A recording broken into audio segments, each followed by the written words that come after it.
During the fall of 1799, the group of 10 people who gathered in Edward Teal's two-room cabin just east of Lancaster listened to the preaching of Reverend James Quinn. This was the first recorded formal meeting of the Methodist Society in the Fairfield County region. Over the next 10 years, multiple camp meetings would be held near Rushville to establish a following of Methodist societies. In 1811, a significant earthquake rocked Fairfield County, and the numbers of believers swelled to over 50,741 in the Western Conference of the Methodist Societies, as the circuit riders exhorted them to turn their souls to God in these troubling and shaken times.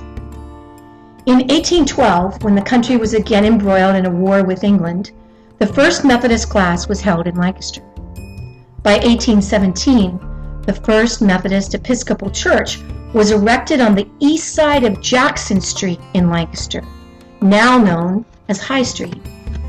The Lancaster Church was considered the center of the most prosperous part of the conference, with large numbers of members. However, the debate over slavery, which began in 1820, divided the church across the country. The official church position was one of condemning any man who bought or sold slaves. Many here in Lancaster sympathized with the South and disagreed with the church's position. Membership declined during this period until it began to build again in the late 1830s. By 1838, the Methodist Episcopal Church of Lancaster boasted a large membership and began to build a new brick church on that same site along High Street. By the spring of 1844, the church was completed and served as home for the congregation until the turn of the century.